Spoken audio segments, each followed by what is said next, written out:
CPI Cherthala തെക്ക് മണ്ഡലം സമ്മേളനം മന്ത്രി പി പ്രസാദ് ഉദ്ഘാടനം ചെയ്തു. കഞ്ഞിക്കുഴിയിലെ PP സ്വാതന്ത്ര്യ സ്മാരക ഹാളിലാണ് CPI ചേർത്തല തെക്ക് മണ്ഡല സമ്മേളനം നടക്കുന്നത്. ഞായറാഴ്ച സമ്മേളനം സമാപിക്കും. സമ്മേളനത്തിൽ സ്വാഗത സംഘം സെക്രട്ടറി ബൈ രഞ്ജിത്ത് സ്വാഗതം പറഞ്ഞു. മന്ത്രി പി പ്രസാദ് സമ്മേളനം ഉദ്ഘാടനം ചെയ്തു. KB ഷാജഹാൻ രാഷ്ട്രീയ റിപ്പോർട്ട് അവതരിപ്പിച്ചു. ബിമൽ റോയ് പ്രവർത്തന റിപ്പോർട്ടും അവതരിപ്പിച്ചു. TJ Angelos, PV Sathyaneshan, S Solomon, TT Jismon, V Mohandas, D Suresh Babu, Deepthi Ajayakumar, CA Arunkumar, MK Uthaman, NS Sivaprasad തുടങ്ങിയ CPI നേതാക്കൾ സമ്മേളനത്തിൽ പങ്കെടുക്കുന്നുണ്ട്.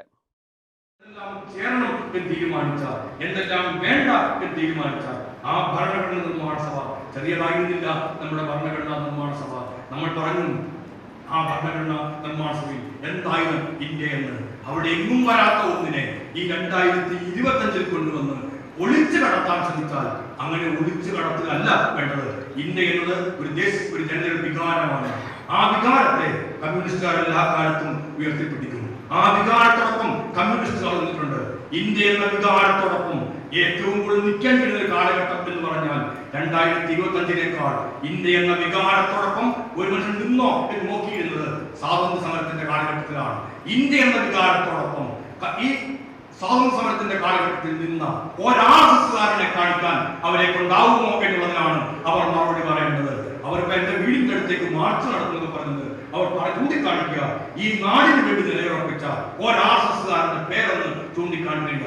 നമുക്ക് കമ്മ്യൂണിസ്റ്റുകാർ പറയാൻ കഴിയും, ഈ പുന്നപ്രയുടെയും വയലാറിന്റെയും മണ്ണിൽ നാടിന് വേണ്ടി മരിക്കാൻ തീരുമാനിച്ചുറച്ചിറങ്ങിയവരാണ്. ഈ പുന്നപ്രയിൽ, വയലാറിൽ, മാരാരിക്കുളത്ത്, മേനാശ്ശേരിയിൽ ജീവൻ ബലിയർപ്പിച്ചാൽ നാടിന് വേണ്ടിയിട്ട് ജീവൻ ബലിയർപ്പിച്ചവരാണ്. അവരാണ് രക്തസാക്ഷികൾ. ആ രക്തസാക്ഷികൾ കമ്മ്യൂണിസ്റ്റുകാരന്റെ അഭിമാനമാണ്. ഈ നാടിന് വേണ്ടി പോരാട്ടത്തിന്റെ പാതയിലേക്ക് ഇറങ്ങി വീരമൃത്യു വരിച്ചവർ. ഇന്ത്യൻ സ്വാതന്ത്ര്യത്തിൽ RSSന് എന്തെങ്കിലും പങ്കുണ്ടോ? ഒരാളുടെ പേര് ചൂണ്ടിക്കാണിക്കാൻ പറ്റുന്നു. കേശവ ബലറാം ഖഡ്ഗേവാർ എന്ന് പറയുന്ന RSS സ്ഥാപകനെ കുറിച്ച് അവർ പറയുന്നുണ്ട്. RSS സ്ഥാപകനായ ഖഡ്ഗേവാർ ജയിലിൽ പോയിട്ടുണ്ട് എന്ന് പറയുന്നുണ്ട്.